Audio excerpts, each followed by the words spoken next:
Gundam Card game starter decks are finally here, guys, and one of the cool things that you can get in a starter deck is a specialized pack that gives you one foil card, so you get a special version of one of the cards found inside that particular starter deck. So yes, it is possible for you to fully foil out your starter cards. Check it out, I have a good amount of them here. Are these actually worth it? Go ahead and make sure you hit that like, subscribe button, and let's go ahead and get into it. So right now we're on TCG Player, and you know, it is like the home of the scalpers.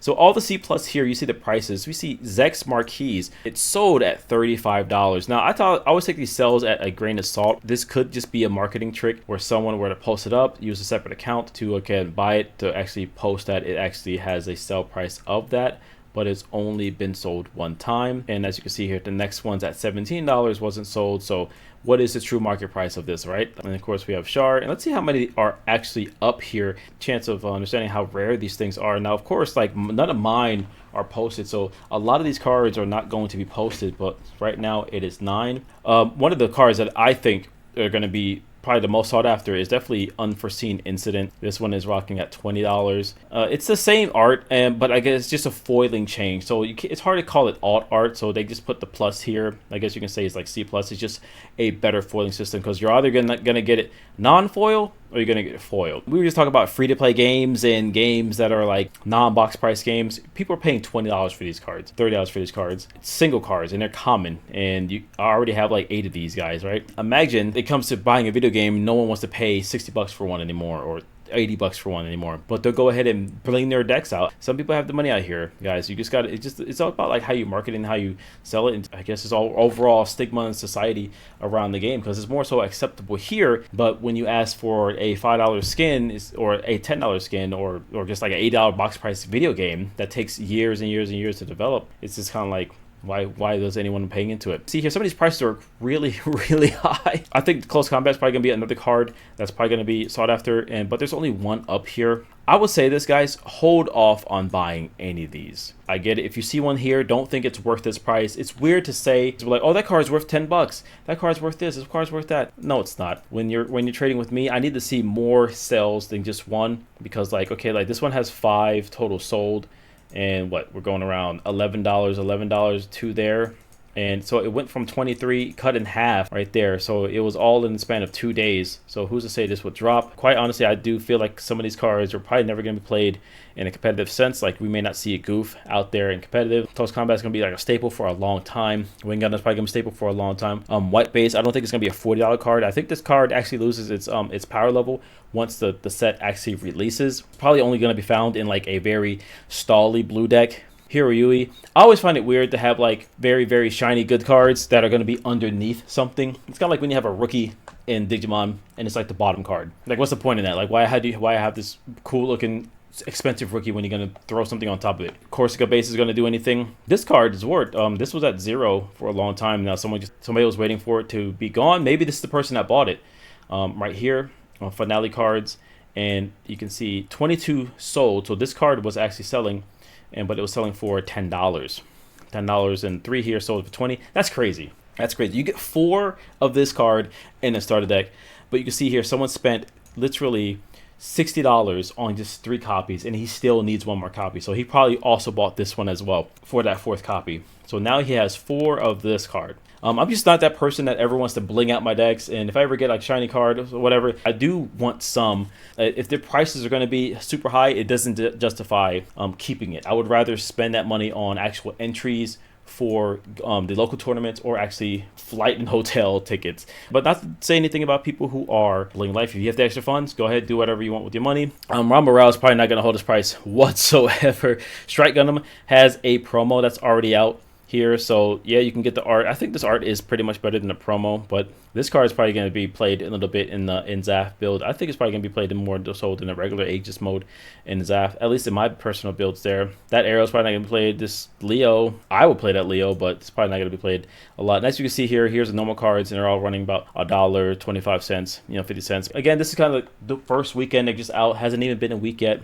I would wait, guys. If you guys really are, I wouldn't say strapped for cash or on a budget, but if this is something you're really interested in, go ahead and wait. And the reason, another reason, not just for the prices to drop, But another reason is this: a lot of card shops are right now, they're probably selling off as much, stock that they have. They're holding them back for the events, things like that, so they can't really start throwing this stuff up. But once they get to the point where people stop buying starter decks and they just got like a surplus of them and they're not rolling them out, they're gonna crack them all open, throw them all in here, and that means stores are probably gonna be cracking God packs.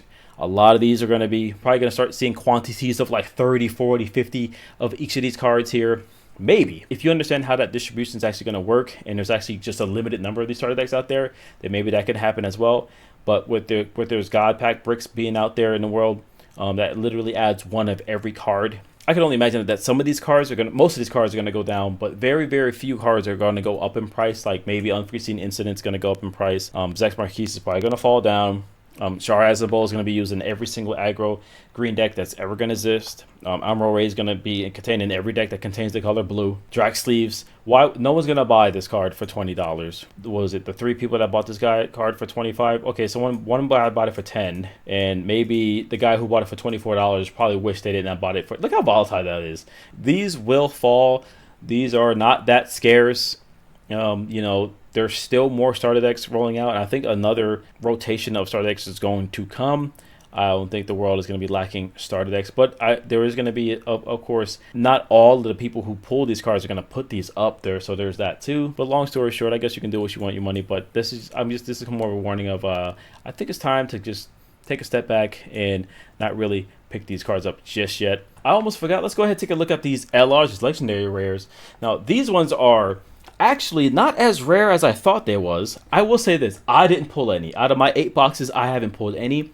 But I've seen people with literally who bought 8 boxes and they pulled like 4 or 5. And as you can see here, there are 32 Gundams right now. There are 23 Wing Gundams. And the last one sold for $69. The $44 one is not selling. I don't ever believe if a person bought it that early. High sell price, $119. It doesn't show here that it was sold for $119, but it shows here that the high sell price was $119. So we have a full Wing Gundam, okay, just on someone's mat, in someone's hands, and then we have a $269 price. Absolutely troll price. He's like a sacrifice guy. He puts his price there, and then everyone else is going to trickle down, like the undercut, because they want to sell it as fast as possible. Because as you can see, the numbers are just going up. The numbers of these things are just going up here. These are alt arts of cards that are already textured multifoil. So the real cards actually don't look that bad. As you can see here, this is the Sanaju. Quite honestly, this is the full art. Like, why wouldn't you almost like this card better? Like, look, you get the full art there, you get the background, but of course, if you just switch it for this one, it's like that Digimon treatment where they cut out the background, cut all that good stuff out, and they just get closer. For it to be that much of a difference in price is kind of insane, but people are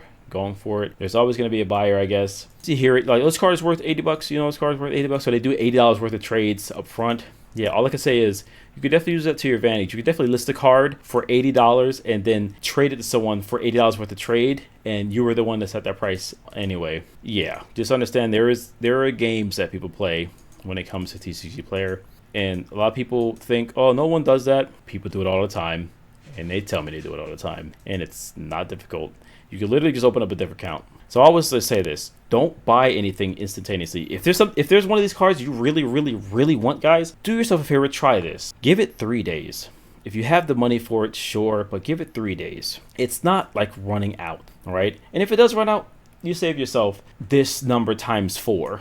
You save yourself that much more money, you can go ahead and invest it in a Roth IRA or something like that. But like otherwise, just look at what they're doing here. I know like a lot of you card game players are saying like, this is normal, this is what's going to happen. But me, quite honestly, I don't really like how this is normal in the card game community. What a lot of people run and just buy a lot of products for. I've seen, now there's more reasons to buy starter decks. There's probably going to be another wave of these starter decks coming out. Obviously, there's probably all the starter decks in all across America. So if you think 16 of the Sarasaku is pretty low, then I guess you would go ahead and jump the gun right now. But quite honestly, guys, like, look at the two. Like, is it really worth it being zoomed in and just having the symbol in the back? I have some of the cards here, so if you can take, I don't know if my camera's going to do it justice, but like that looks really good. It has the black line foiling on it and everything. This card looks crazy. This is the one you get from the starter deck. So would you want to spend an extra $45, $60 just to upgrade this for a closer picture. If you want to buy it at that price, go for it. I'll sell it at that price. I'll go ahead and I'll sell it to you at that price. That's just how I operate. Like I would rather sell one of these and buy more starter decks and just keep it going. Or if there's some that you think are definitely going to be hot buys, pick them up earlier than later if you don't think they're going to last, like the Zaku 2 Common Plus there. Now I know these are pre-sale prices, but why is this a normal thing that we do in the community here, where we take our products and just increase it by 80 to 100%? And my main question is, why do we feed into this? Like this only becomes a trend as long as we keep feeding into it. So 448 sold, and of course they all sold at this amount.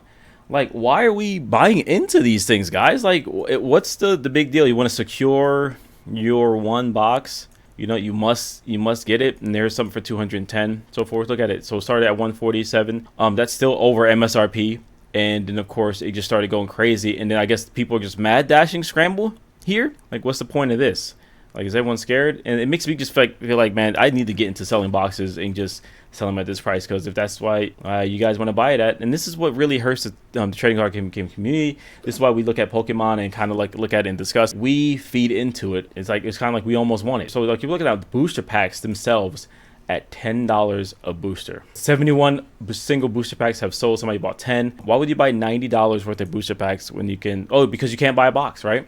Can't buy a box at $90, and this is what we do. And it's just weird how we see like the gaming industry. See, guys, I know that again these are just pre-sale prices, but why do we feed into pre-sale prices? Why is it like this? I know this is a physical product, so there's, you know, it's a little bit more so that it could definitely run out. If you're gonna be playing at locals anyway, just go there, see what it is, see if you can pre-order from there, see if they can give you good, better prices, and if they can't, then just move on to a different place. And this kind of sucks for the people who don't have any kind of local shops, or they are very limited, or they're near like the places that do this anyway, because a lot of these places that do pre-orders, these are all shops. You usually can't do pre-orders if you're like a normal person selling. You have to have a brick and mortar store. So technically these are all brick and mortar stores literally scalping you. So it's weird to say, hey man, don't buy from scalpers, buy from your mom and pop shop, but they're doing the same freaking thing. Stop buying into these things, guys. If it doesn't sell, then they're going to go ahead and reduce the price. Look at what you're doing. How important is it really to get these products day one? Like, are you going to a tournament very soon? You know, if you have the extra funds, quite honestly, I almost want to say do whatever you want with your money, but there's better things to do with your money rather than being absolutely destroyed by it. I know you're trying to grab it and maybe, oh, it's an investment, I can go ahead and flip it. That's just how trading card games are. They're just weird, disgusting cycle. All right, guys, I know that was kind of a different video here, but if you kind of liked it, let me know in the comment down below. I'll go ahead and do more of these in the future. I might be on the site a lot here, more so selling than I am buying here.